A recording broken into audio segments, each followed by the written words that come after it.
Shalom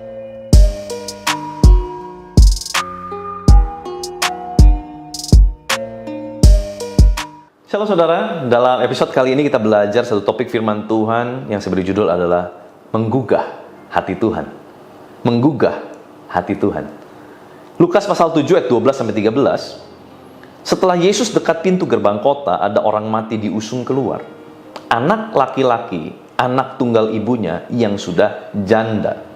Dan banyak orang dari kota itu menyertai janda itu. Dan ketika Tuhan melihat janda itu, tergeraklah hatinya oleh belas kasihan. Lalu ia berkata kepadanya, jangan menangis. Singkat cerita, anak yang mati yang diusung keluar ini dibangkitkan. Mujizat terjadi. Nah pertanyaannya, siapakah janda ini? Gak ada yang tahu namanya saudara ya. Tetapi kalau dilihat dari banyaknya orang yang menyertai janda ini, berarti kita bisa menarik sebuah kesimpulan, janda ini adalah janda yang dikasihi, janda yang dihargai oleh banyak orang. Makanya yang menyertai iring-iringan anak yang mati ini banyak. Mungkin dia adalah orang yang membawa dampak. Mungkin dia adalah orang penting. Saya nggak tahu. Mungkin dia adalah orang yang baik kepada banyak orang. Tetapi yang pasti, janda ini adalah janda yang melakukan kegiatan atau perbuatan-perbuatan yang menorehkan sesuatu dalam kehidupan orang-orang di sekelilingnya. Sehingga banyak orang mau mengiringi janda ini. Saudara, kalau kita perhatikan janda, ya, janda, kata janda ini menggerakkan hati Yesus. Kalau kita merujuk kepada aturan yang dibuat oleh Rasul Paulus ya kepada surat kepada Timotius di 1 Timotius 5 ayat 9 sampai 10, yang didaftarkan sebagai janda hanyalah mereka yang tidak kurang dari 60 tahun.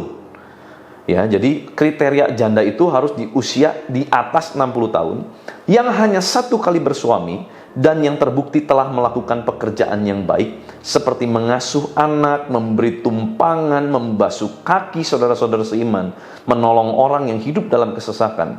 Pendeknya, mereka yang telah menggunakan segala kesempatan untuk berbuat baik. Jadi kita mengerti sekarang kenapa janda ini banyak diiring-iringannya, banyak diikuti oleh orang-orang banyak. Karena ternyata kalau merujuk kepada status janda yang dikatakan oleh 1 Timotius 5, maka jelas janda ini adalah orang yang telah menggunakan segala kesempatannya untuk berbuat baik dan usianya lebih dari 60 tahun. Saudara, kalau kita lihat janda ini menjadi satu prioritas, kategori prioritas buat Tuhan. Kenapa?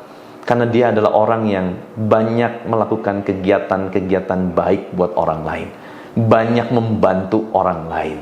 Dan ini adalah masuk dalam satu prioritas. Kenapa? Karena janda adalah termasuk orang-orang yang lemah karena sudah tidak bersuami.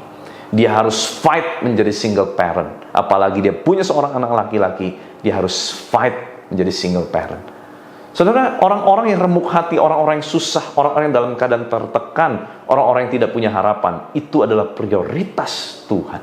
Maka dari itu saudara yang hari-hari ini merasa, aduh saya lagi jatuh, saya lagi down, saya lagi nggak bisa apa-apa. Saudara jangan berkecil hati. Justru saudara adalah prioritas-prioritas yang menjadi prioritasnya Tuhan hari-hari ini.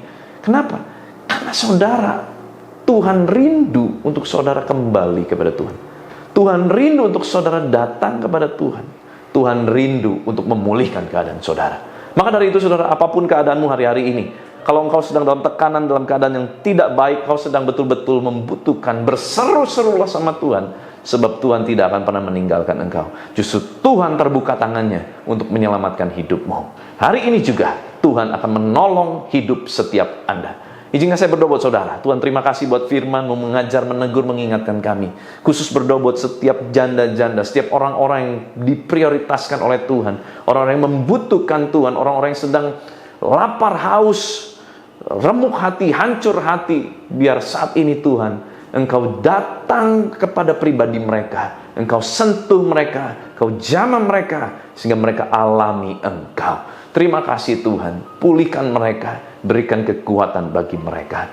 Tuhan berkati seluruh aktivitas kami sepanjang hari ini. Biar kuasa nama-Mu yang menyertai hidup kami.